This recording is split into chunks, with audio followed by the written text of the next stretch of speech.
በተለያየ አጋጣሚዎች እድሉ ላመለጣችሁ ትልቅ የምስራች ሪያሊቲ ሪል ስቴት ሊያስረክበው እጅግ ጥቂት ጊዜያት ብቻ በቀሩት ሳይት አቅራቢያ ከባለ 1 እስከ ባለ 3 መኝታ የሚሆኑ አፓርትመንት ቤቶችን በድጋሚ ለሽያጭ አውጥቷል።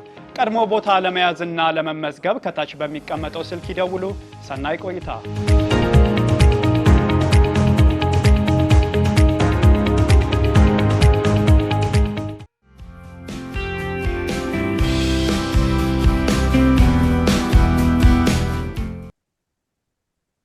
ተነስተልን ክብራን ተመልካቾቻችን ሲሳያጌና ከሉዓላዊ ሚዲያ ማክሰኞ ጥቅምት 4 2018 ዓመተ ምህረት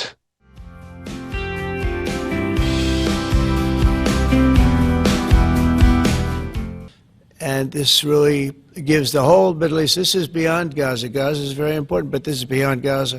This is peace in the Middle East.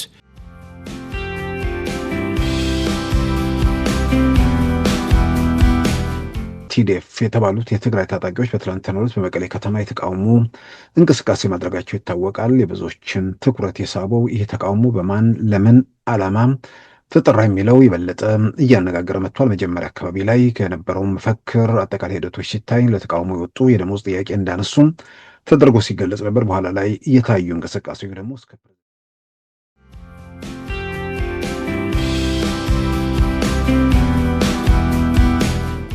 ዶክተር ደብረጽዮንና ኩባንያው ማለትም የታጣቂዎቹ ታዛዦች ማለት ነው።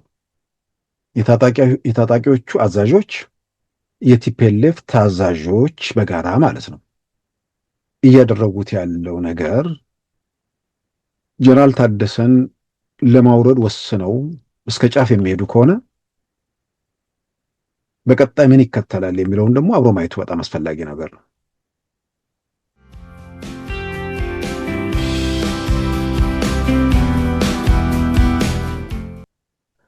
በዛሬው ፕሮግራማችን በእነዚህና በሌሎች ወቅታዊ ጉዳዮች ላይ ትኩረት አድርገናል። አሁን ወደ ዕለቱ ዜናም እናመራለን። በትግራይ የቲዲኤፍ ታጣቂዎች አመጽ ከመቀሌ ባሻገር በተለያዩ የክልሉ ከተሞች በዛሬው ዕለት መቀጠሉ ተሰምቷል። በመቀሌና አካባቢው የሚገኘው አርሚ 2 በትናንትናው ዕለት የመቀሌ ጎዳናዎችን በመዝጋት ቢያንስ አንድ በረራ ማስተጓጎሉ የተሰማ ሲሆን እነዚሁ ታጣቂዎች በጀነራል ታደሰ ቢሮ ገብተው ኃይል የተቀላቀለበት እርምጃ መውሰዳቸውም ተመልክቷል። አመጹ በዛሬው ዕለት በሌሎችም ከተሞች መቀጠሉ የተሰማ ሲሆን አርሚ 92 የአጉላ መንገድን ሲዘጋ አርሚ 33 ደግሞ የሐውዜን ነበለት መንገድን መዝጋቱ ተሰምቷል። ከትናንት ጀምሮ የቀጠለው የአመጽ እንቅስቃሴ ከህወሓት ጋር በትብብር በሚሰሩ የጦር አዛዦች ግፊት የሚደረግ ተቃውሞ መሆኑ የተሰማ ሲሆን ዓላማውም የጊዜ አስተዳደሩ ፕሬዝዳንት የሆኑትን ጀነራል ታደሰ ወረደን በጫና ከስልጣን ለማባረር እንደሆነም መረጃዎች አመልክተዋል። ከአንድ ዓመት ተኩል በፊት ከኢትዮጵያ ጋር የባህር መውጫ የመግባቢያ ሰነድ የፈረመችው ሶማሌላንድ ፕሬዝዳንት አዲስ አበባ ገቡ። የሶማሊያው ፕሬዝዳንት ሐሰን ሼክ መሐመድ በትናንትናው ዕለት አዲስ አበባ ከጠቅላይ ሚኒስትር አብይ አህመድ ጋር መወያየታቸውም ይታወሳል። እንደ አውሮፓውያን አቆጣጠር ጥር 1 ቀን 2004 ዓ.ም በኢትዮጵያና በሶማሌላንድ መካከል የደረሰውን የመግባቢያ ሰነድ የፈረሙት የወቅቱ የሶማሌላንድ ፕሬዝዳንት ሙሴ ቢሂ በምርጫ ተሸንፈው ስልጣናቸውን ከለቀቁ በኋላ እርሳቸውን ተክተው መንበሩን እንደ አውሮፓውያን አቆጣጠር ታህሳስ 12 2004 የጨበጡት አብዱራህማን መሐመድ አብዱላሂ በቅጽል ስማቸው ኤሮ ስልጣን ከያዙ ወዲህ የመጀመሪያ ሆነውን ጉብኝታቸውን ለማድረግ ዛሬ አዲስ አበባ ገብተዋል። በኢትዮጵያ መንግስት ግብዣ ወደ አዲስ አበባ የተጓዙት የሶማሌላንድ ፕሬዝዳንቱ አብዱራህማን መሐመድ አብዱላሂ ከጠቅላይ ሚኒስትር አብይ አህመድና ከሌሎች የሀገሪቱ ባለስልጣናት ጋር ይወያያሉ ተብሎም ይጠበቃል። እንደ አውሮፓውያን አቆጣጠር ጥር 1 ቀን 2004 ዓ.ም በሁለቱ ሀገራት መካከል የተፈረመው የመግባቢያ ሰነድ ለኢትዮጵያ የባህር መውጫ ለሶማሌላንድ ደግሞ እውቅና የሚያስገኝ እንደነበር ይታወቃል። በእስራኤልና በሐማስ መካከል የተደረገውን ስምምነት ተከትሎ በተገባው ቅደም ተከተል መሰረት እርምጃዎች ቀጥለዋል። የሂደቱ ዋና ተዋናይ የሆኑት የአሜሪካው ፕሬዝዳንት ዶናልድ ትራምፕ ቢሆኑም ግብጽ፣ ኳታርና ቱርክን የመሳሰሉ ሀገራትን በአደራዳሪነት የተሳተፉ ሲሆን ዶናልድ ትራምፕን ጨምሮ አደራዳሪዎቹ ትናንት በግብጽ ሻርም አል ሼክ ውስጥ በስምምነቱ ሰነድ ላይ ፊርማቸውን አሳርፈዋል። And this really gives the whole Middle East. This is beyond Gaza. Gaza is very important, but this is beyond Gaza.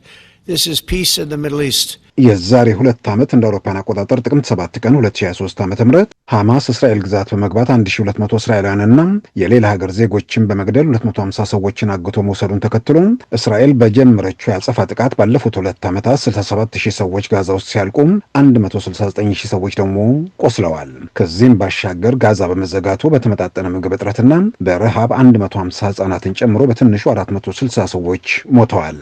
በጋዛ ውስጥ የነበሩ ህንጻዎች 80 በመቶ ያሉ በመውደማቸው ሀገሩ ወደ ፍርስራሽነትም ተቀይሯል። የጋዛ የእርሻ መሬትም 91 በመቶ ከጥቅም ውጭ መሆኑም ተመልክቷል።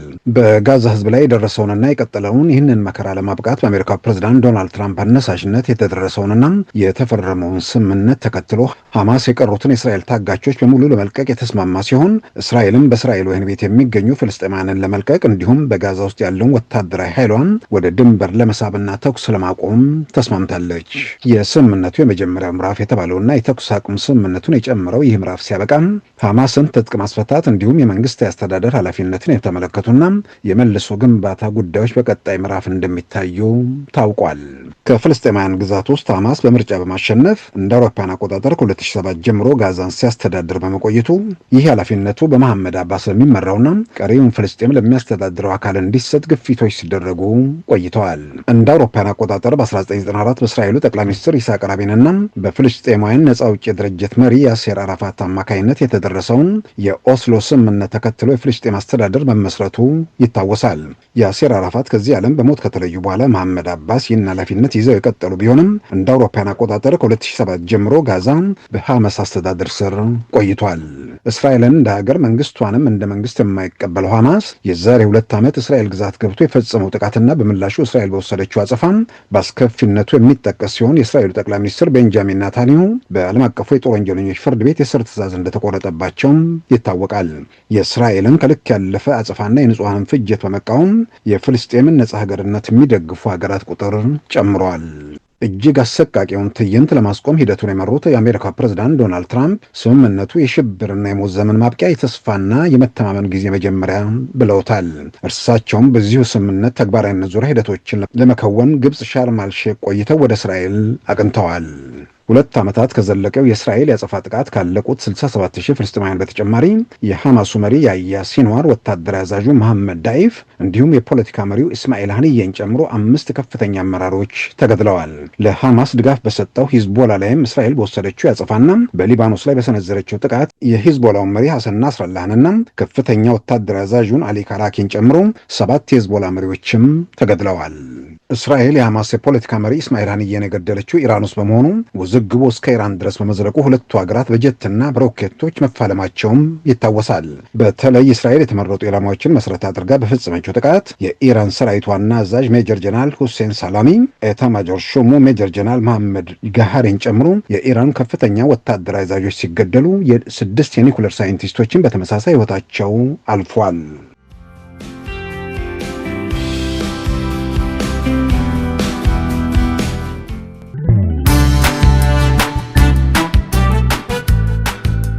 ሉዓላዊ ሚዲያን ይደግፉ። ስራዎቻችንን ለብዙ እንድናደርስ ሰብስክራይብ፣ ሼር፣ ላይክ በማድረግ ሉዓላዊ ሚዲያን ያጠናክሩ። እውነትን እንዘግባለን፣ ኢትዮጵያዊነትን እናቀነቅናለን። መድረኩ ግን ለሁሉም አመለካከት ክፍት መሆኑን እናረጋግጣለን። ሉዓላዊ ሚዲያ።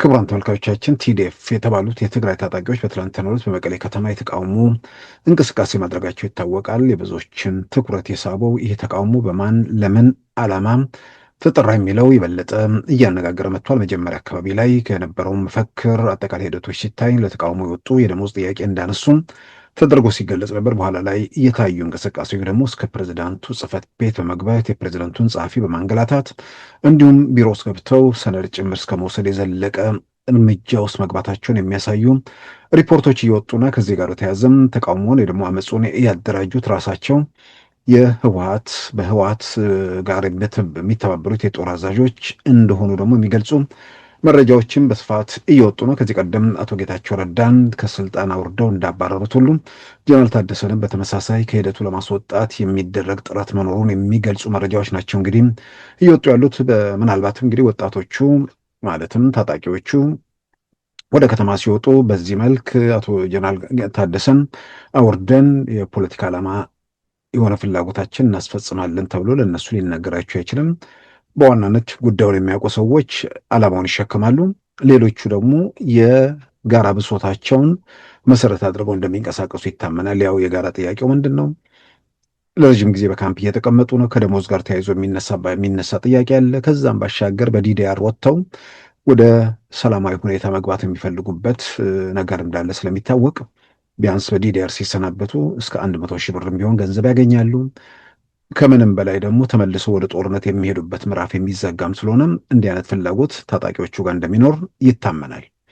ስለዚህ ወጣቶቹን በዛ መንገድ እንዳንቀሳቀሷቸው ይታመናል። ያንቀሳቀሷቸው አካላት ግን ከዛ ውስጥ ያሉ ወጣቶቹ በራስ ተነሳሽነት እየተንቀሳቀሱ ሳይሆኑ ከበስተጀርባው ታጣቂዎቹ መሪዎች፣ ከዛም ባሻገር በዋናነት የቲፒኤልኤፍ መሪዎችም ሂደቱን እንደገፉትና የፖለቲካ ፍላጎት ለማስፈጸም እንደተንቀሳቀሱ የሚገልጹ መረጃዎች እንግዲህ በስፋት እየወጡ ነው። ቀደም ሲል የነበረው ዜና በወጣበት ወቅት በስፋት የታመነው ወጣቶቹ ለተቃውሞ ወጡ። ሲወጡም ያስተባበራቸውም ወደ ተግባር እየተገባው እንቅስቃሴም ከበስተጀርባው ሌላ የፖለቲካ ፍላጎት የሌለበት ጥያቄያቸውን ብቻ መሰረት አድርገው እንደሄዱ ነበር የሚታመነው። አሁን ያሉ መረጃዎች እንደሚያሳዩት የእንቅስቃሴ ሂደቶችም እንዳረጋገጡት ከበስተጀርባ አንድ የሚገፋ ኃይል አለ። በተለያየ መንገድ እንግዲህ ጀነራሉ በተለያየ መንገድ ለቲፒኤልኤፍ ሰዎች አልተመቹም። እርሳቸውን ከጨዋታ ወጥተው እና አቶ አማኑኤል አሰፋ ምክትል ፕሬዚዳንቱን ኃላፊነት ላይ ለማስቀመጥ ይፈልጋሉ የሚል መረጃዎች እየወጡ ነው። እንግዲህ ምናልባት ዶክተር ደብረጽዮን ተመልሶ ቢቀመጡ ትንሽ ማሾፊያም መቀለጃም ስለሚሆኑ አቶ አማኑኤል ምክትል የህወሓትን ምክትል ሊቀመንበር እንደገና የጊዜ አስተዳደሩን ምክትል ኃላፊ በቦታው ላይ ለማቆየት ይፈልጋሉ የሚል ነገር ተነስቷል። ያው አቶ አማኑኤል ከተቀመጡ መቶ የታዘዟቸዋል። ጥያቄ ውስጥ የሚገባ ነገር አይደለም። አንደኛ በዚህ በትግል ውስጥ ያለፉ ባለመሆናቸው የታዘዙትን ለመፈጸም ያላቸው ዝግጁነት ምንም የሚያጠራጥር ነገር አይደለም ብለው የሚያነሱ አሉ። ከምንም በላይ ግን ቲፒኤልኤፎች እኚህን ሰው በዋናነት የሚፈልጓቸው ደካማ ጎን አለ። በዛ በደካማ ጎናቸው የፈለጉትን ነገር ለማስፈጸም ወይ ደግሞ አድርጎ የሚሏቸውን ያለማመንታት ለማድረግ ያላቸው እድል ስለሆነ ምክትል ፕሬዚዳንት ምንም ተብሎ ቢቀመጡ እንደ ቀበሌ ሊቀመንበር ወይ ደግሞ እንደ ምንም ሚና እንደሌለው ሰው ሆኖም የቲፒኤልኤፍን ወይ ደግሞ ዋናዎቹን ጉዳይ እንዲፈጸም የሚፈልጉ አካላትን የነሱን ነገር ያለምንም አመንታት ለመፈጸም ያላቸው እድል ሰፊ መሆኑ እንግዲህ የሚነሳው ያው በዋናነት የሚነሳው ነገር ያኔ ከኢትዮጵያ ፌዴራል መንግስት ጋር ጦርነት ውስጥ በነበሩበት ወቅት እኚህ ሰው ተደብቀው ተሸሽገው ነው የተገኙት የሚል ነገር ስላለ ይሄ ደግሞ ባሉባልታ ነገርም ሳይሆን አቶ ጌታቸው ረዳም በአደባባይ የተናገሩት ነገር ስለሆነ እንዲህ አይነት ቁስል ድክመት ያለበትን ሰው የሆነ ፍላጎትን ለማስፈጸም በዋናነት ትጠቀምበታለን። በዚህ መነሻነት እኚህን ሰው ወደ ፕሬዝዳንት አድርጎ ለማስቀመጥ ጀነራል ታደሰን ማንሳትና ለማንሳት የሚደረገው ነገር የሚደረግበት ሂደት ደግሞ ዓላማው ያንን ካደረጉ በኋላ ሁሉን ነገር መቶ ቁጥጥራቸው ስር አስገብተው ወደ ግጭት ወይ ደግሞ ወደ ጦርነት ለመሄድም ከፈለጉ ሁሉ ነገር በመዳፋቸው መግባት አለበት ብለው ስላመኑ ነው በሚል በዛ ረገድ የሚነሱ ነገሮችም አሉ። ምናልባት እነዚህ ሰዎች አንዳንዴ ስልጣናት ሁሉንም ነገር ከእጅ ወጥቶ ግን በአንድ በኩል በስጋት በሌላም በኩል የሆነ ነገር አሳካለሁ በሚል ቅዠት የምትባክን ወይ ደግሞ የምትባነን ከሆነ አንዳንዴ ከእውነታው ወይ ደግሞ ከተጨባጩ ነገር ጋር የመራቅ ነገር ሊኖር ይችላል። በየትኛው መንገድ አሁን የሚያሳዩቸው ነገሮች ትግራይን መቶ በቁጥጥራችን ስር አድርገን ያለውን ኃይልና አቅም አስተባብረን ወደ ሌላ ምዕራፍ ወደ ሌላ ጦርነት ለመሄድ እንዘጋጅ የሚሉ ሰዎች በየዕለቱ በየጊዜው የሚያደርጉት እንቅስቃሴ የሰበሰቡትን የመበተን ትግራይ ውስጥ ያለውን ነገር ሙሉ በሙሉ ከእጃቸው የማስወጣት ነገር ውስጥ እየገቡ ያሉ ይመስላሉ። በአንጻራዊ መልኩ ከጀነራሉ ጋር የተሻለ ነገር መስራት የሚችሉበትን እድል በብዙ መልኩ እያጠፉ ነው። በአንድ በኩል በጀነራል ታደሰን በኩል ያው አቶ ጌታቸው ረዳን ከስልጣን ለማንሳት ሴራ በመጎንጎንም ሂደቶችን በመምራትም መጨረሻ ላይ ከጨዋታው በማውጣትም ዋነኛው ጀነራል ታደሰ መሆናቸውን ጀነራል ጻድቃንም ተናግረዋል። በቅርቡ ከኤንቢሲ ቴሌቪዥን ጋር በሰጡት ቃለ ምልልስ ማለት ነው። ጀነራል ታደሰ የአቶ ጌታቸው አስተዳደር ውስጥ ምክትል ፕሬዝዳንት ነበሩ። ጀነራል ጻድቃንም ሁለተኛ ምክትል ፕሬዝዳንት ነበሩ። ቅርቦ ነው አብረው እየሰሩ ሂደቱን ስለሚያውቁ አቶ ጌታቸውን ከስልጣን ለማንሳት በተደረገው ሂደት ውስጥ በዋናነት ፊት አውራሪ ሆነው ሂደቱን ሲያመቻቹ ወይ ደግሞ መፈንቅለ መንግስቱን ሲመሩ የነበሩት ጀነራል ታደሰ ወረደ መሆናቸው እንግዲህ በአደባባይ ከተናገሩ ሳምንት አልተቆጠረም። አሁን ደግሞ ሌላው ኃይል ከእርሳቸው ጋር እርሳቸው ወደዚ አይነት እንቅስቃሴው ሲገቡ ያው ከበስተጀርባ ከእርሳቸው ጋር ያበረው የቲፒኤልኤፍ ኃይል አለ። በሌላም በኩል ደግሞ የታጣቂዎቹ መሪዎችም ከጎናቸው ነበሩና ያን ሂደት ሲመሩ ነበር። እንግዲህ በጦርነቱ ወቅት የታጣቂዎቹ ዋና አዛዥ ጀነራል ታደሰ ወረደ ነበሩ። አሁን ታጣቂዎቹ በእርሳቸው ስር የነበሩት ታጣቂዎች ሙሉ በሙሉ ከእርሳቸው እጅ ወጥተው ወደ ቲፒኤልኤፍ መዳፍ ውስጥ እየገቡ መምጣታቸውን በግልጽ የሚታይ ነገር ነው። ማለት የቲፒኤልኤፍ ሰራዊቱ የትግራይን ህዝብ ያገለግላል እንጂ የአንድ ፓርቲ አገልጋይ አይደለም። የኮርና ከዛ በላይ የሚባሉ አዛዦች ወጥተው ያደረጉት የሰጡት መግለጫ አደገኛ ነው በሚል በረሃ የገቡ የሸፈቱ በጀነራል ጭምር የሚደገፍ እንቅስቃሴ አለ። ከነዛ ውጭ ያሉት አሁን ያሉት ወታደሮች ወይ ደግሞ ወታደራዊ አዛዦች ከነ ዶክተር ደብረጽዮን ጋር በግልጽ ተሰልፈው ከጀነራል ታደሰ ጋርም ቅራኔ ውስጥ ገብተዋል ማለት ነው።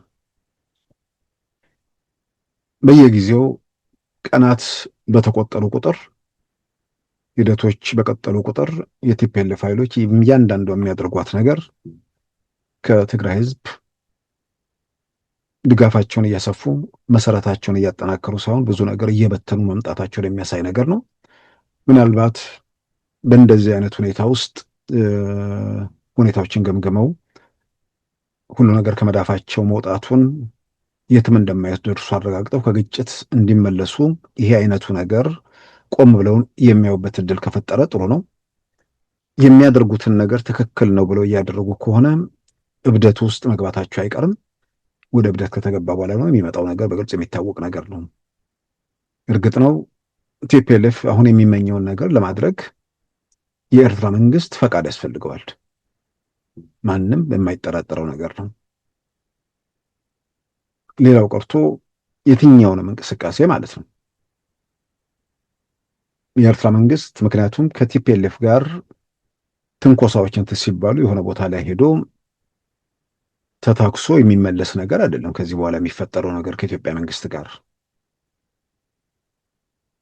የሆነ ነገር ቲፒኤልኤፍ ወደ ውጊያ ወደ ግጭት የሚገባ ከሆነ እዛው ጋር የሚጋጭበት ቦታ ላይ መልስ ሰጥቶ ከዛ በኋላ የሚቆም ነገር ሳይሆን ለአንዴና ለመጨረሻ ጉዳይ ለጉዳዩ እልባት ለመስጠት የኢትዮጵያ ፌዴራል መንግስት እንደሚንቀሳቀስ ይጠበቃል። ለአንዴና ለመጨረሻ ጊዜ እልባት ለመስጠት ሲንቀሳቀስ ደግሞ መሸሻቸውም መገስገሻቸውም የመሳሪያ ማመላለሻቸውንም ጭምር ላይ እርምጃዎች ለመውሰድ መንቀሳቀስ እድሉ ሰፊ ነው።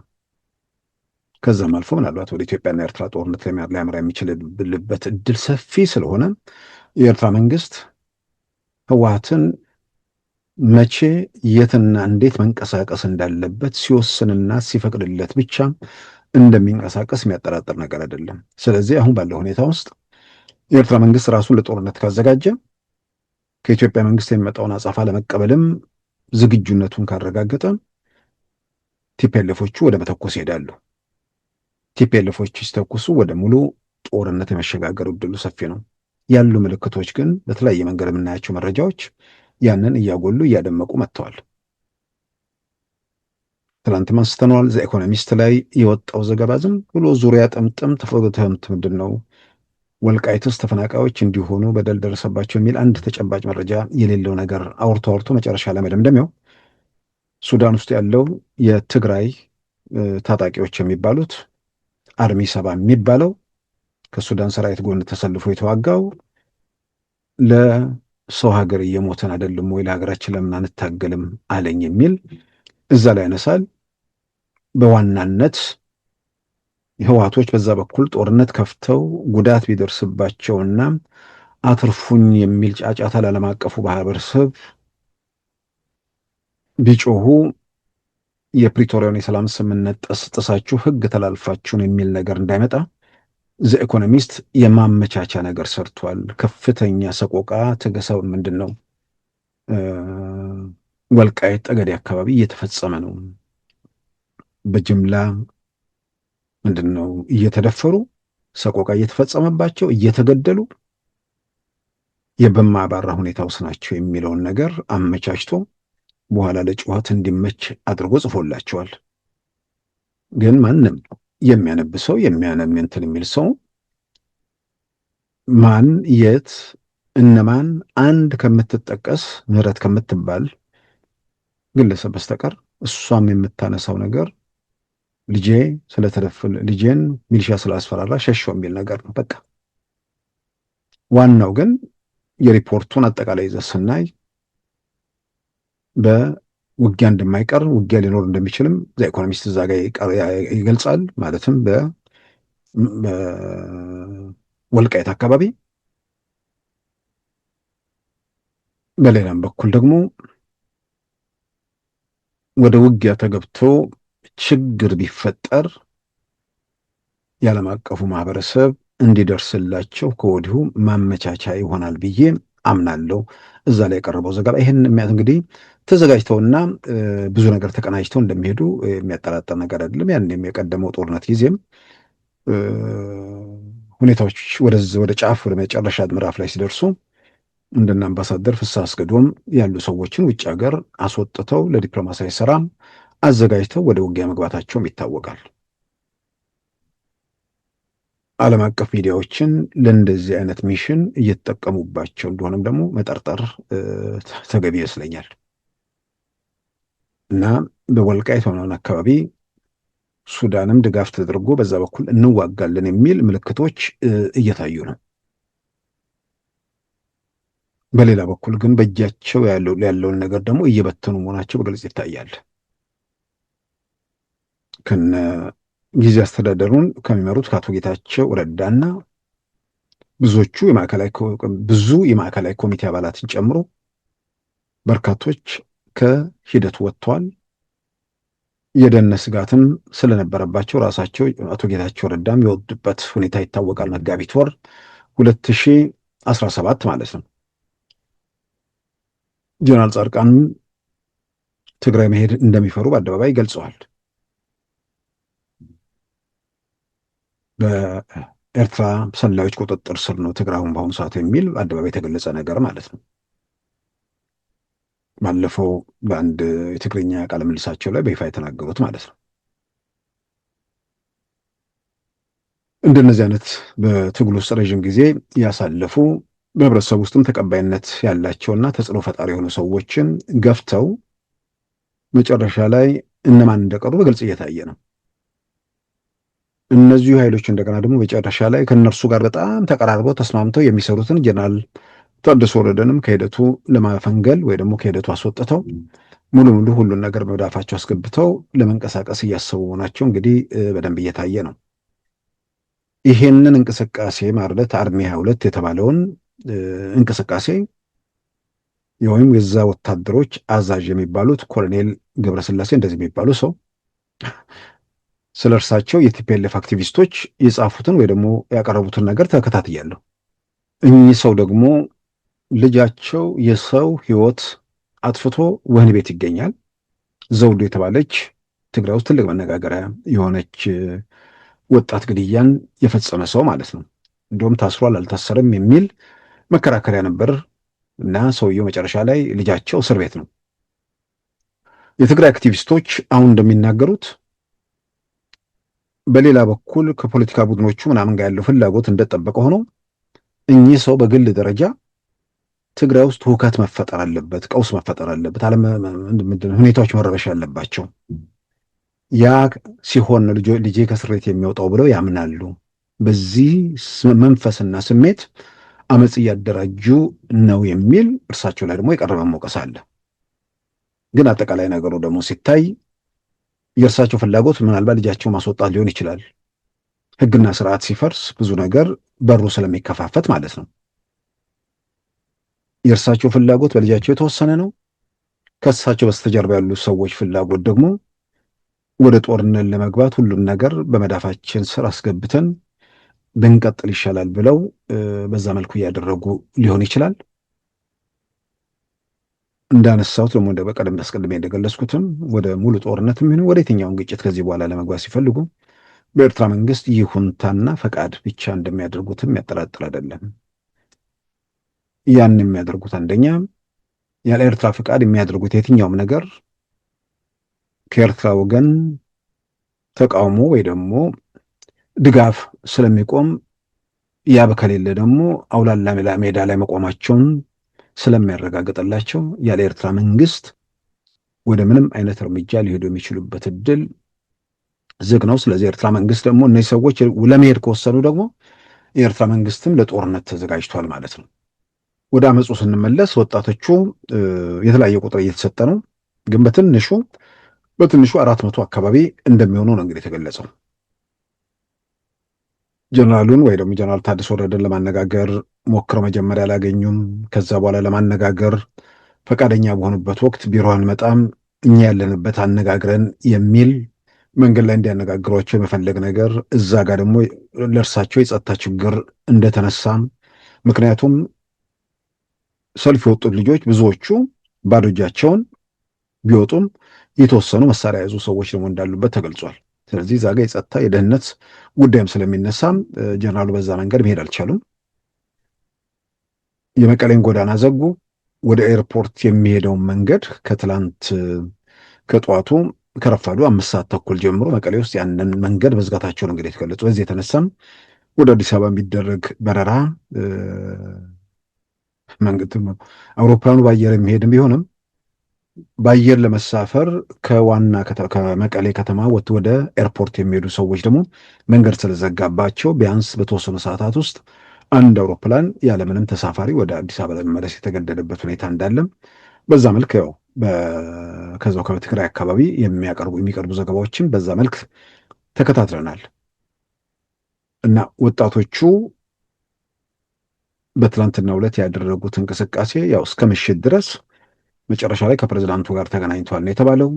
ከፕሬዝዳንቱ ጋር ተነጋግረው በምን አይነት ጉዳይ ላይ ተስማምተው ውሳኔ አሳልፈዋል። ወጣቶቹ ከፕሬዝዳንቱ ጋር ተነጋግረው ስለ ደሞዝ ሊነጋገሩ ይችላሉ፣ ስለ ዲዲአር ሊነጋገሩ ይችላሉ፣ ስለ ሌላውም ጉዳይ ሊነጋገሩ ይችላሉ። ጥያቄው ግን ሊነጋገሩ የሄዱት ሰዎች ጉዳይ ሳይሆን አመፁን ያደራጁት ሰዎች ጉዳይ ስለሆነ ጀነራሉ እዛ ጋር ከነዚህ ሰዎች ጋር ተስማምተው የደሞዝ እንጨምራለን የዘገየንም ነገር ይሄን ሁሉ ነገር ብለው ቃል ቢገቡ እንኳን ሁኔታዎች ይቆማሉ ወይ ነው፣ ወይንስ ጀነራሉን በዛ መልክ አስፈራርተዋቸው እምቢ ምትል ከሆነ በአመፅ እናስነሳለን የሚል ማስጠንቀቂያ ብቻ ሰጥተው ለማለፍ ነው። ማስጠንቀቂያው ምንድን ነው? ከዚህ በኋላ በምንልህ ሁሉ 100% መተባበር አለብህ፣ ከፌዴራል መንግስቱ ጋር የምታደርገውንም ግንኙነት ወይ ማቆም አለብህም ሊሆን ይችላል። እሱን ደግሞ የፌዴራል መንግስት ጋር ያለውን ግንኙነት አቆማለሁ ብለው ከወሰኑ ለኢትዮጵያ መንግስት ሰርግና ምላሽ ነው የሚሆነው። የፕሪቶሪያውን የሰላም ስምምነት ጥሰው እስካሁንም በብዙ ሲጥሱ ነበር። አሁን በአደባባይ ጥሰው ወደ ግጭት ወደ ጦርነት ለመግባት ያላቸውን ፍላጎት እንደ ማረጋገጫም ተደርጎ ስለሚወሰድ እንደ አጠቃላይ እንደ ሀገር እንደ ህዝብ ከታየ ተመልሶ ጦርነት ግጭት ውስጥ መግባት ለማናችንም ደስ የማይል የሚያም ነገር ነው። ለመዋጋትና ለመጋጨት የፈለገ ኃይል እስካለ ድረስ ደግሞ ዝም ብሎ እያሽሞነሞኑ እያስታመሙ ከመቀጠል ውጭ አንድ ቀን መፈንዳቱ የማይቀር ስለሚሆን በዚህ መልክ ራሳቸውን ለዓለም አቀፉ ማህበረሰብ አጋልጠው ሁኔታዎችን ወደ ውጊያ ከሄዱ ደግሞ በብዙ መልኩ የኢትዮጵያ መንግስት ሁኔታዎቹ ላይ የዓለም አቀፉንም ድጋፍ 100% ይዞ ወደ እርምጃ ለመሄድ ያለው እድል ለውጤቱም ያለውን ቅርበት፣ ምክንያቱም ትግራይ ውስጥ ያለው ሁኔታ በፍጹም 100% ሊባል በሚችል ደረጃ 2013 በነበረው ጦርነትና አሁን ያለውን ነገር በግልጽ የምናየው ነገር ነው። ይሄ በአደባባይ በማህበራዊ ሚዲያ ምናምን ከሚታየው ባሻገር ማንም ጤነኛ ሰው ቆም ብሎ ይመልከት። በአንድነት ቆመው ሲዋጉ የነበሩ የፖለቲካ መሪዎች ተለያይተዋል። ወታደራዊ አዛዦቹ ተለያይተዋል። ቢያንስ ዋና የሚባሉ የሚታወቁ ምናልባትም በመንግስት መዋቅሩ ስላልነበሩ በፓርቲው ስላልነበሩ ካልሆነ በስተቀር ወደ ትጥቅ ትግሉ ሲገቡ መሪ መሆን የሚገባቸው ጀነራል ጻድቃን ናቸው። በሲኒየሪቲም ያው ወታደራዊ ችሎታም እውቀትም። ነገር ግን ደግሞ አስቀድመው የሰራዊቱ አዛዥ ተብሎ ጀነራል ታደሰ እዛው ስለተሰየሙ እሳቸው በዛ ሂደት ውስጥ አዛዥ ባይባሉም ወሳኙ ሰው ሆነው ቆይተዋል። እንግዲህ ጀነራል ጻድቃን ጨምሮ አሁን የነፃ መሬት ወይ ደግሞ ሀራ መሬት በተባለው ያሉት የትግራይ የሰላም ኃይሎች የሚመሩ ጀነራሎች አሉ። እዛ ሂደት ውስጥ ያልተካተቱ የትግራይ የለውጥ እንቅስቃሴ ውስጥ ደግሞ የፖለቲካ ፓርቲዎች አሉ። በሌላ በኩል ከፖለቲካ ፓርቲዎች ውጭ ባለው ወታደራዊ አዛዦች አሉ። ፓርቲ ውስጥ አልታቀፉም። የትግራይ የሰላም ኃይል የሚባለው ውስጥ አልተቀላቀሉም። ነገር ግን ትግራይ ውስጥ ለውጥ ያስፈልጋል ብለው ደግሞ እንቅስቃሴ እያደረጉ ነው፣ ከፖለቲካ ቡድኖቹ ጋር በመሆን ማለት ነው። የዛ መሪ ደግሞ ጀነራል ጻድቃን ናቸው። ይሄ ዝም ብሎ ይህንን የሚያይ ሰው የቲፒኤልኤፍ ሰዎች እነ ዶክተር ደብረጽዮን ይሄን አይተው ትግራይ ውስጥ በየቀኑ በሚያደርጉት ነገር ላይ የወጣቱን በተለያየ መንገድ የህብረተሰቡ ምላሽ እየደመጡ መጨረሻ ላይ እናቶችና ቀበሌ ምናምን ደሞዝ ከፍሎ የሚያሰሯቸውን ሰዎች ብቻ ሰብስበው የአዳራሽ ስብሰባ ላይ ወደ ማድረግ ሲሄዱ ነገሮች ከእጃቸው እንደወጡና እንደተበላሹ ይሄንን የተበላሸ ነገር ለማስተካከል ራስንም ለአደጋ ከማጋለጥ በመለስ የትግራይን ህዝብ ወደ ሌላ ቀውስ ከመውሰድ አጀንዳ ሆኖ ከፊት ለፊት የተቀመጠው የተፈናቃዮች ጉዳይ ነው። የተፈናቃዮችን ጉዳይ የኢትዮጵያ ፌዴራል መንግስትና የትግራይ የሰላም ኃይሎች እናደርገዋለን እንዳሉት የትግራይ ሰላም ኃይሎች ይቅሩና እኛ የትግራይ ጊዜ አስተዳደር ይመልሰው፣ ተፈናቃዮቹ ይመልሰው የሚለውን ነገር ተፈናቃዮቹ መመለስ ነው። ዲዲአር ፕሮግራሙን መቀጠል ነው። ከዛ ውጭ በቀጣዩ ምርጫ ውስጥ የፖለቲካ እንቅስቃሴ ለማድረግ ራስን ማዘጋጀት ነው። የህወሓት ህጋዊነት የሚለው በአደባባይ ተጠየቀ። የኢትዮጵያ ብሔራዊ ምርጫ ቦርድም ያሉትን መንገዶች ሁሉ ተከትሎ ተለማመጠ ማለት ይቻላል። ያው አንዳንድ ተቋማት ለዲሞክራሲያዊ ስርዓት መጎልበት ማድረግ የሚገባቸው ብዙ ርቀት ሄደዋል። የኢትዮጵያ ፌዴራል መንግስትም በፕሪቶሪያው ስምምነት መሰረት ያንን ህወሓት ህጋዊ መሆን ስላለበት ህጋዊ የሚሆንበትን መንገድ ጠርጎ ፓርላማ ህግ አሻሽሎ ብዙ ርቀት ሄደ። 21 ቀን ጠብቆ ጉባኤ ላለማድረግ 21 ቀን ጠብቆ ጉባኤ የሚደረግ ከሆነ እናቶ ጌታቸው ይገባሉ። እናቶ ጌታቸው የሚገቡ ከሆነ ደግሞ እኛ የፈለግነው አይሳካልንም ተብሎ በህገ ወጥ መንገድ ሰኔ ነሐሴ 7 ቀን ጉባኤ አድርገው የተፈጠረው ነገር ሁሉም የሚያውቀው ነው። ያም ሆኖ የሀገር ሽማግሌዎች፣ የሃይማኖት አባቶች ወደ ትግራይ ወደ መቀሌ ከአንድ ሁለት ጊዜ ተመላልሰዋል። ምናልባት የህግ ክፍተቶች ካሉ ማለት ነው የኢትዮጵያ ብሔራዊ ምርጫ ቦርድ መልሶ ነገሮችን ማየት የሚችልበት እድል ካለ ምክንያት የሚያደርጉት እሱን ከሆነም እሱን ምክንያት ለማሳጣትም ያ ሲሆን ግን ደግሞ ቲፒኤልኤፍ ማለት አሁን ለመተኮስ የሚያስፈራራው ብቻ ሳይሆን ሌሎችም ጭምር ስለሆኑ ያንን ጉባኤ ማጥራት የሚችሉበት ህግ ካለ ማለት የህግ ክፍተት ካለ የሚቻልበት መንገድና ያልተዘጋ ነገር ካለ ብዬ ነው። ስለዚህ ለሰላም የትኛውም ጫፍ ድረስ ሄዶ የአንድን ሰው ህይወት ማዳን ከተቻለ እሱም ማድረጉ ተገቢ ነው። ህግ ተላልፎ ግን ደግሞ የሚደረግ ነገር ሰላምን አያመጣም ብቻ ሳይሆን ስርዓት አልበኝነትን የሚያስከትል ነገር ስለሆነ ስርዓት አልበኝነት ደግሞ የውድቀት፣ የሞት፣ የቀውስ ምክንያት እንደሆነ ደግሞ ከኛ በላይ መሰከርም የለም። ከዛ ውጭ የእነዚህ ሰዎች ስጋት በአደባባይ አውጀዋል።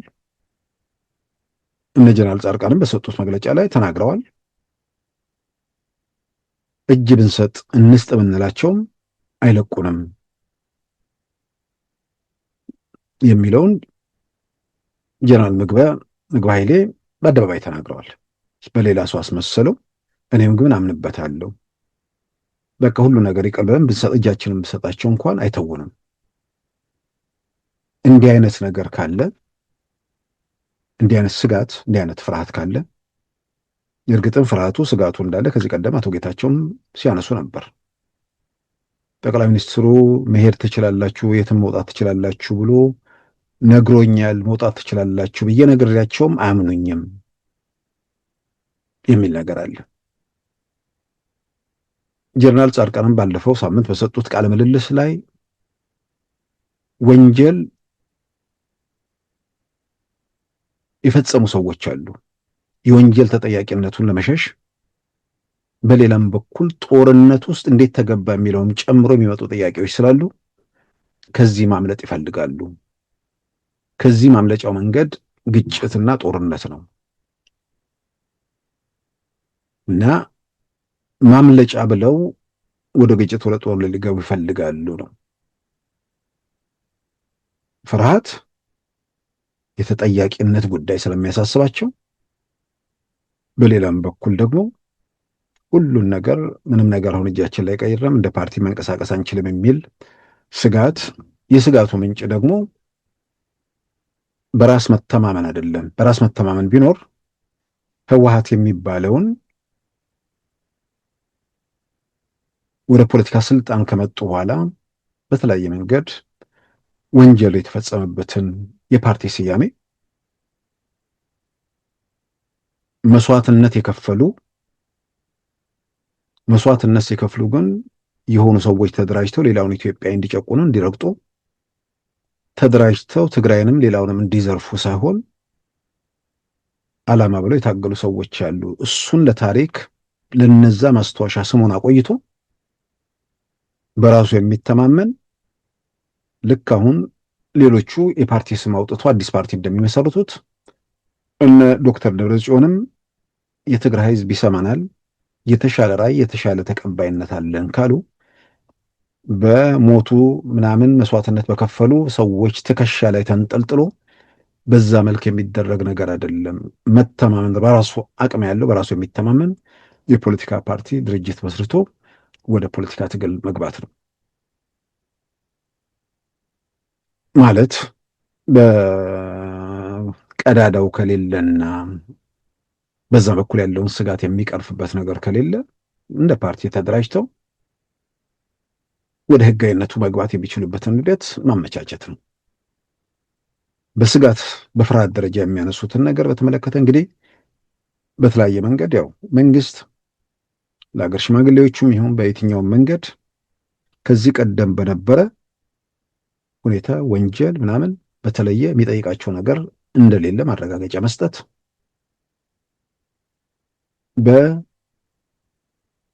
ከጦርነቱ ጋር በተያያዘ ደግሞ ያሉ ጉዳዮችን በተመለከተ በአጠቃላይ በሁሉም ወገን ያለውን በሽግግር ፍትህ ይታያል ስለተባለ ለዛ ሁኔታዎችን ማመቻቸት፣ በእንደዚህ መልክ አድርጎ ለችግሮቹ መውጫ ፍለጋ ውስጥ እንትን ማለቱ በጣም በጣም አስፈላጊ ነው።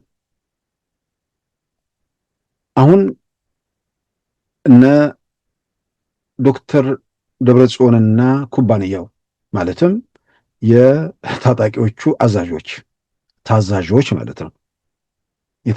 የታጣቂዎቹ አዛዦች፣ የቲፒኤልኤፍ ታዛዦች በጋራ ማለት ነው እያደረጉት ያለው ነገር ጀነራል ታደሰን ለማውረድ ወስነው እስከ ጫፍ የሚሄዱ ከሆነ በቀጣይ ምን ይከተላል የሚለውን ደግሞ አብሮ ማየቱ በጣም አስፈላጊ ነገር ነው። እርሳቸው ስልጣኑን ከአቶ ጌታቸው አዲስ አበባ ላይ ተረክበው ወደ መቀሌ ሲጓዙ የተሰጣቸው ኃላፊነት አንድ ሁለት ተብሎ የተዘረዘሩ በጠቅላይ ሚኒስትሩ የተሰጣቸው ስልጣን አለ። ስልጣንም በስልጣን ውስጥ ኃላፊነት አንድ ሁለት ተብሎ ከነዛ ከተዘረዘሩ ተግባራት ውስጥ አንዱ ከውጭ ኃይል ጋር ያለውን ግንኙነት ማቆም ነው። አንድ የኢትዮጵያ ግዛት የሆነ ክልል ከሌላ ሀገር ጋር ያውም ሌላ ሀገር ደግሞ ከኢትዮጵያ ጋር በጠላትነት ከተሰለፈ ሀገር ጋር መተባበር ያንን ማስቆም የጀነራል ታደሰ ኃላፊነት ነው። ያን አላደረጉም ብቻ ሳይሆን የእርሳቸው የጽህፈት ቤት ማለት የጸጥታ ቢሮ ኃላፊ የተባሉት ጀነራል ፍስሐ ኪዳኑ ወደ ኤርትራ ከዛም ወደ ሱዳን ተሻግረው መሳሪያ ሸምተው ይሁን መሳሪያ ጠግነው ተመልሰዋል። በቀጥታ እሳቸው ጀነራል ታደሰ እዚህ ሂደት ውስጥ አሉበት ወይ የሚለውን ራሱ እንኳን ሌሎቻችን ራሱ ጀነራል ጻድቃንም ይኖርበት አይኖርበት አላቅም፣ ግን የፖለቲካ መሪዎቹም ወታደራዊ መሪዎቹም ከኤርትራ ጋር እንደሚገናኝ ግን ያውቃሉ አሉ። ጀነራል ታደሰ ኃላፊነት ያላቸው እነዚህ ተግባራት እየተካወኑ ማስቆም አልቻሉም። ሁኔታዎች ቀጥለዋል። ስለዚህ የኢትዮጵያ መንግስት የሰጣቸውን ኃላፊነት የተዘረዘሩ ጉዳዮችን በተመለከተ እሱን እንኳን ለመፈጸም አልቻሉም። የተፈናቃዮችንም ጉዳይ በተመለከተ ያንን ለማስፈጸም እርሳቸውና ሌሎቹ ጀነራሎች ጭምር ተሳታፊ የሆኑበትን ሂደት ቲፒኤልኤፍን ፈርተው ገጥተውታል። ይሄ ሁሉ ባለበት ሁኔታ ጀነራል ታደሰ ከስልጣን ሊያወርዷቸው እንግዲህ እየተንቀሳቀሱ ነው። አስገድደው ሙሉ በሙሉ እነርሱ ወደሚፈልጉት ነገር መውሰድ ይችላል ወይንስ ያነሷቸዋል? በሂደት የሚታይ ነው። ካነሷቸው ግን በይፋ ነገሮች ያው ግልጽ የሚሆኑበት ምዕራፍ ላይ ይገባል ማለት ነው። እርሳቸው ከተነሱ ቅድም እንዳልኩት ቲፒኤልኤፎቹ ማን ነው አቶ አማኑኤል ምናምን የሚል ነገር ውስጥ ይገባሉ። በፕሪቶሪያ የሰላም ስምምነት ቲፒኤልኤፍ ትግራይን የማስተዳደር የተለየ መብት የለውም። የፌዴራል መንግስቱም ድርሻ አለው። ባለፉት 3 ዓመታት በነበረው አሰራር መሰረት ፕሬዝዳንቱን የሚሾሙት ጠቅላይ ሚኒስትሩ ናቸው። ያለ ጠቅላይ ሚኒስትሩ ፈቃድ አቶ አማኑኤል ጦርነት ስለሸሹ ወይ ደግሞ ከጦርነት ስለተደበቁ ሁሉን ነገር ያደርጉልናል ብለው እነርሱ በዛ መልክ ቢፈጽሙ እንኳን የህወሓት ምክትል ሊቀመንበር ነኝ ብሎ የኢትዮጵያ ምርጫ ቦርድን ህግ ጥሶ ፓርቲ ጉባኤ አድርጎ የተመረጠን ሰው የኢትዮጵያ መንግስት በማናቸውም መንገድ ሊቀበሉ አይችልም።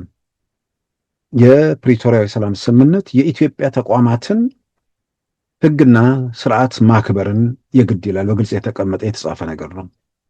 ስለዚህ የኢትዮጵያ ምርጫ ቦርድ የኢትዮጵያ ተቋም ነው። የኢትዮጵያ ተቋም ህገ ወጥ ያለውን ስብሰባ አድርጎ በህገ ወጥነት የተመረጠ ግለሰብ ፕሬዝዳንት ተደርጎ ሲሰየም የኢትዮጵያ መንግስት ሊቀበል አይችልም።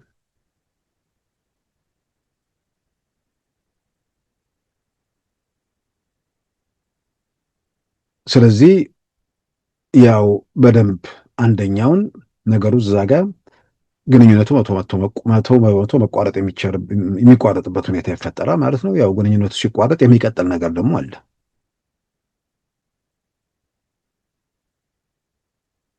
እና አሁን አጠቃላይ ትግራይ ውስጥ እየተካሄደ ያለው ነገር እየቀጠሉ ያሉ ሁኔታዎች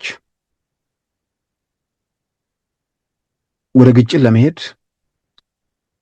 በብዙ መልኩ ጫፍ የደረሰ ነገር ይታያል። በሌላ በኩል ወደ ግጭት ለመሄድ ያላቸውን ፍላጎት በእነርሱ ፈቃድ ላይ ብቻ የተመሰረተ ሳይሆን በኤርትራም ይሁንታ ላይ የተወሰነ ነገር ስለሆነ በጋራ መክረው መተኮስ አለብን የሚሉትን ቀን ወስነው እስኪ ተኩሱ በአንድ በኩል የኢትዮጵያ መንግስት እየጠበቀ ይቀጥላል ወይስ ምን አይነት ሁኔታዎች ይከተላሉ? እሱን አናውቅም። ግን እንደምናየው እንደምንገነዘበው የኢትዮጵያ መንግስት የመጨረሻው ጫፍ ድረስ የጥይት ድምፅ ሳይሰማ ችግሮችን ለመፍታት በብዙ ርቀት የመፍትሄ እያፈላለገ መሆኑ በግልጽ እየታየ ነው። ወልዲያ ላይ ሲተኩሱ መቀሌ ላይ ሄዶ እርምጃ መውሰድ የሚቻልበት ሁኔታ ዝግ አልነበረም። ግን በኃላፊነት ስሜት ነገሮችን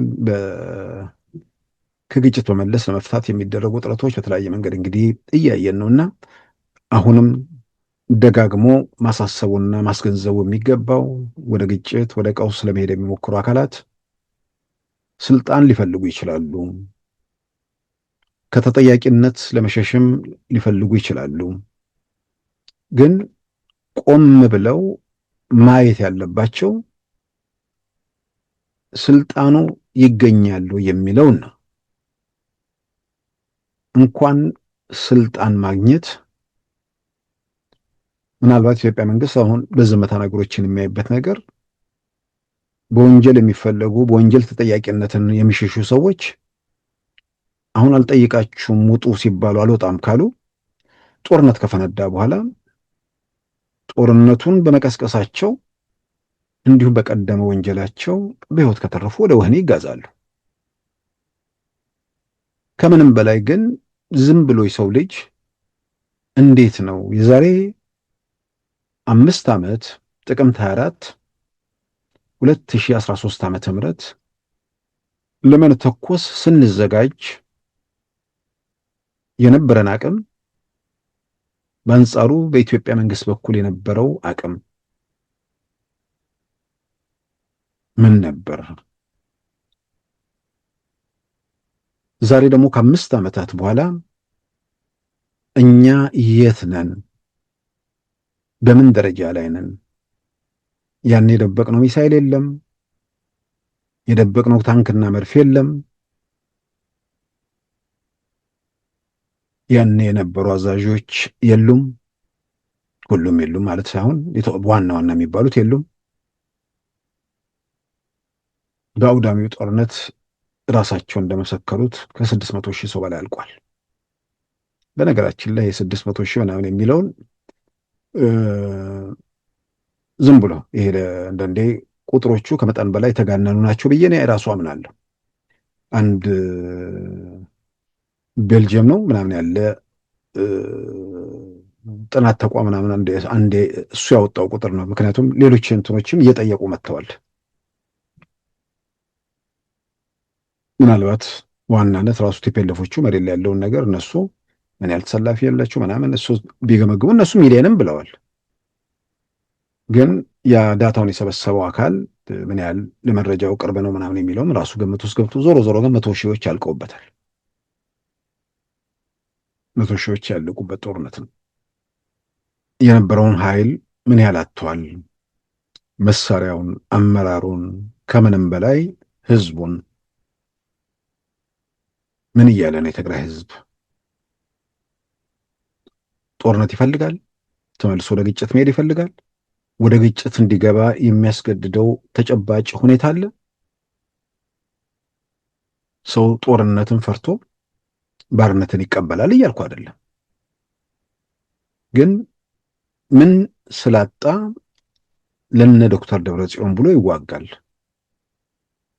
ምን ስለጎደለ? ይሄው እኮ በአደባባይ እየተናገሩ ነው። እነ ዶክተር ደብረጽዮን ከወንጀል ተጠያቂነት ነፃ ለመሆን ሀገሩ እንዲረበሽ ማለትም ትግራይ እንዲረበሽ ስለሚፈልጉ ለነሱ ደህንነት ተብሎ ህግና ስርዓት እንዲፈርስ የትግራይ ወጣቶች ሊሞቱ ይችላሉ ወይ? ተዋግተው ምንድን ነው በምላሹ የሚያስገኙት ነገር? ቢሳካ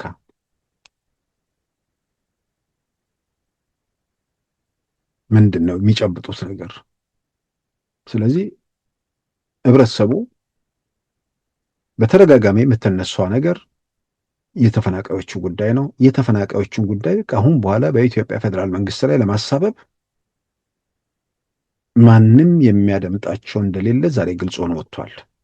ምክንያቱም ቢያንስ ለመብት ለነጻነት ብለው በሚያምኑት ነገር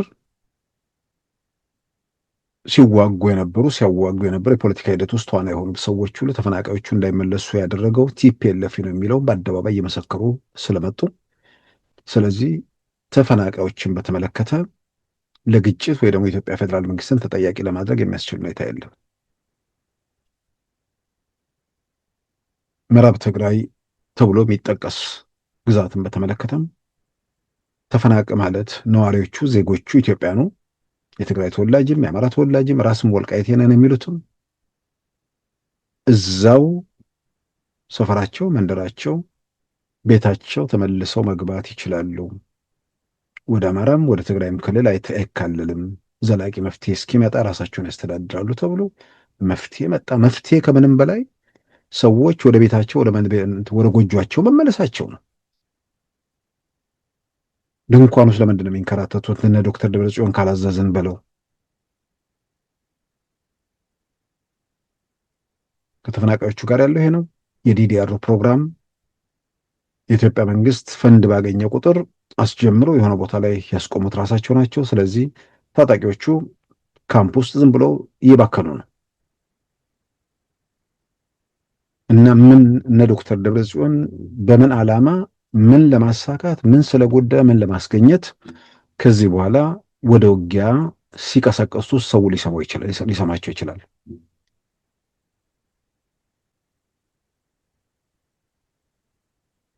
ቅድም ባነሳሁት ነገር ውስጥ እነሱ የሚበረታቱት ትላንት አብረው ከመንግስት ጋር የነበሩ ኃይሎችም በዚህም በዚያም ያለው ሁሉም ያኮረፈው ቢያንስ ከኛ ጋር ይተባበራሉ የሚል ነገር ነው።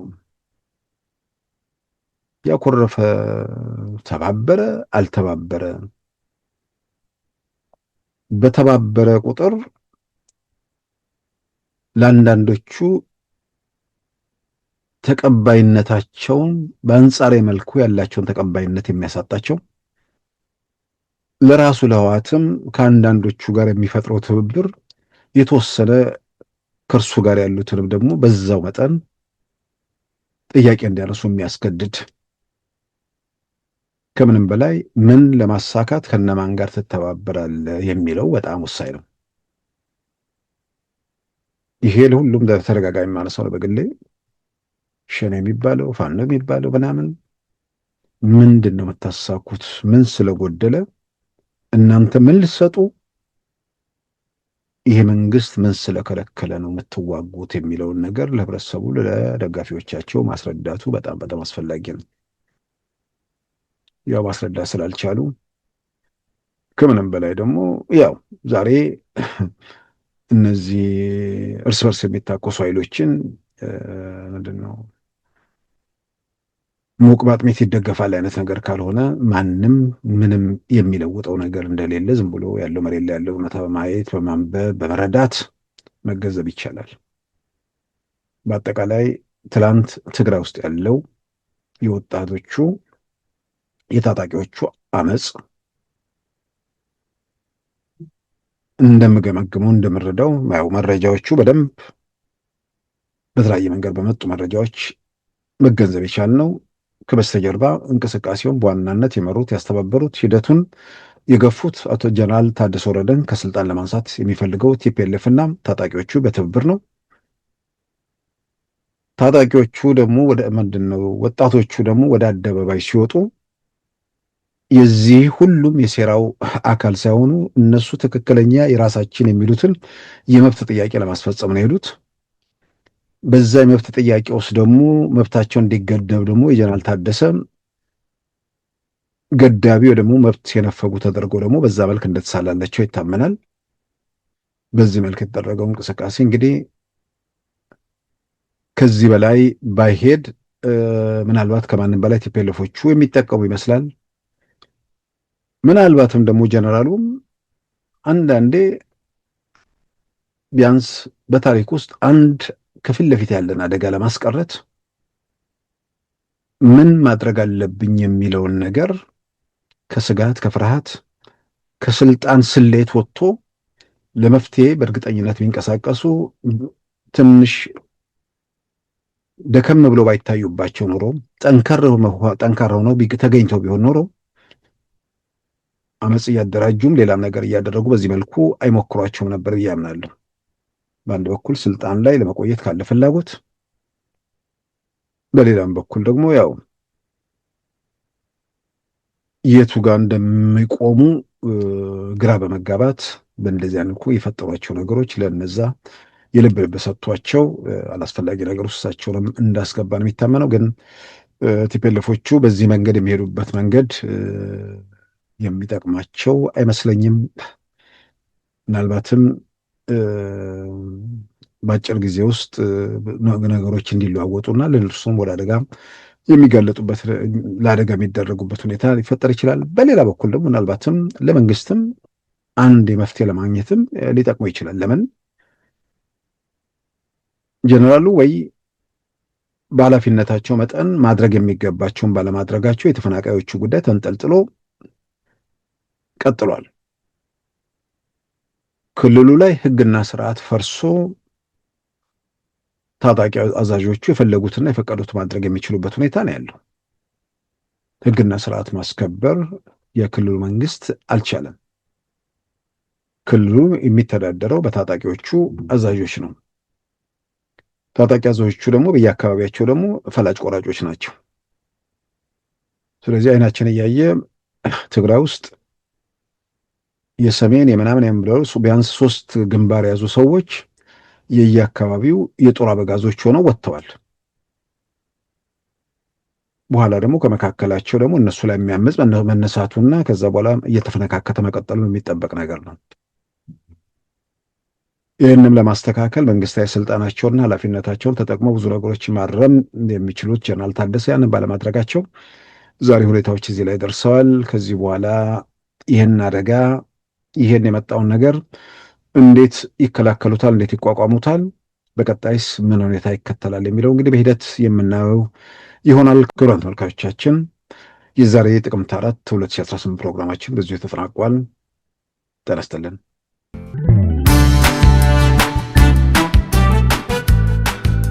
ሉዓላዊ ሚዲያን ይደግፉ። ስራዎቻችንን ለብዙ እንድናደርስ ሰብስክራይብ፣ ሼር፣ ላይክ በማድረግ ሉዓላዊ ሚዲያን ያጠናክሩ። እውነትን እንዘግባለን፣ ኢትዮጵያዊነትን እናቀነቅናለን። መድረኩ ግን ለሁሉም አመለካከት ክፍት መሆኑን እናረጋግጣለን። ሉዓላዊ ሚዲያ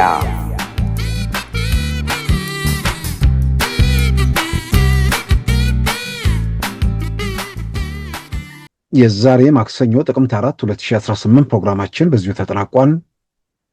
ጤና ይስጥልን።